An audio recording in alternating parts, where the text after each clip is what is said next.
37장은 가인에 관한 것입니다.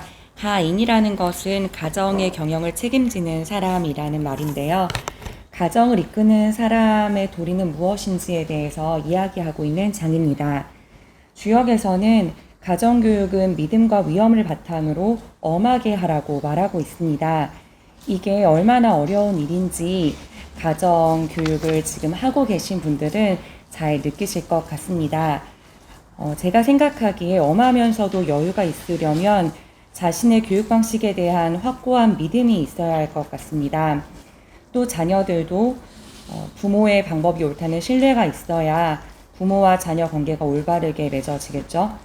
그런데 이런 신뢰는 그 부모가 그간 자녀에게 보인 희생으로 만들어지는 것이라고 생각하는데, 그렇기에 가정을 잘 이끄는 가인의 가장 큰 도리는 자신의 성품을 먼저 갖추는 것이 아닐까 하는 생각도 해보았습니다.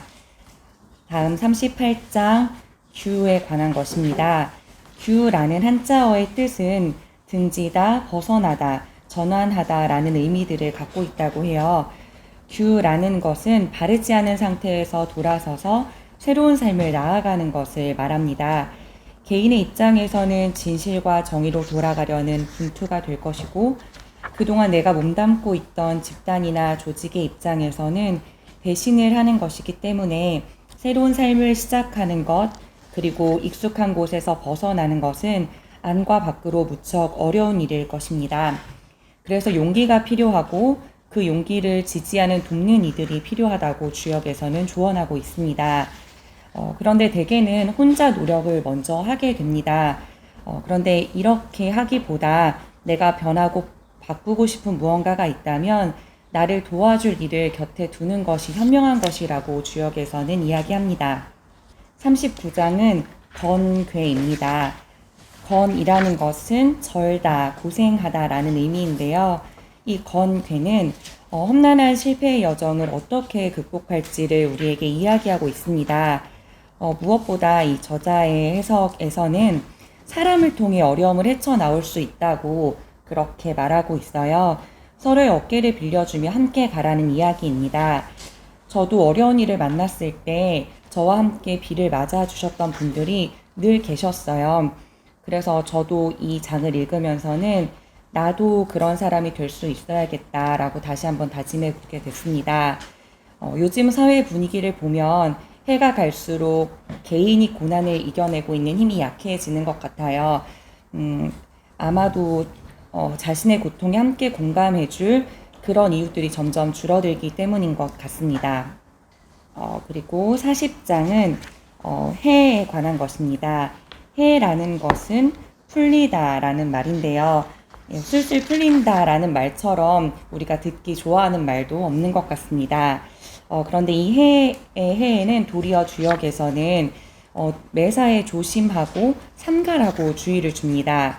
그리고 자신이 풀릴 때 주변을 돌아보고 이웃을 살피라고 조언하고 있어요.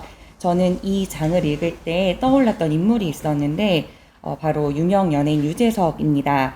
이 사람의 삶을 보면 이 말이 더 이해가 잘 되는데요. 이분이 20대 후반쯤 가장 잘 풀리던 때에 있었을 때 자신이 내뱉은 말 한마디 그리고 표정으로 긴 무명 생활을 하게 돼요. 그리고 지금 현재 유재석이라는 사람을 보면 매사에 굉장히 조심하고 삼가하는 모습을 볼 수 있어요. 그래서 제가 지켜본 연예인 중에서 이 사람만큼 매해 풀리는 사람을 보기도 드물다라는 생각이 듭니다. 잘 될 때 도리어 어려운 날들을 생각하고 행실을 조심하는 것, 그리고 이기심을 버리고 주변을 살피는 사람이 되라는 이 주역의 조언 잊지 말아야 하겠습니다. 41장 손에 관한 것입니다. 손이라는 것은 손실, 줄이다, 손해를 보다 이런 의미를 갖고 있는데요. 그 부제목이 눈에 번쩍 뜨이는 것 같습니다. 반드시 수익을 내는 투자의 도라는 제목인데요. 주역에서는 그 비법은 반드시 성공할 것이라는 자기 신념을 먼저 갖고 있어야 한다고 말합니다. 그러면서도 검소함을 늘 잃지 말아라 라고 조언하고 있어요. 그리고 매사 작은 일에서도 가벼이 함부로 하지 않고 온 힘과 정성을 다하라고 말합니다. 그래야지 손실을 줄여가면서 먼 미래에 이득을 가져올 수 있다고 합니다. 제가 맡은 마지막 장 42장인데요.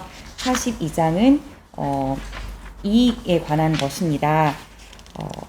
지속적으로 이익이 생기려면 어떻게 해야 하는가에 대해 말하고 있는데요. 여러 가지를 이야기하고 있어요. 먼저 이익이 나기 위해서는 현재에 안주하지 않고 모험과 도전하려는 용기가 필요하다.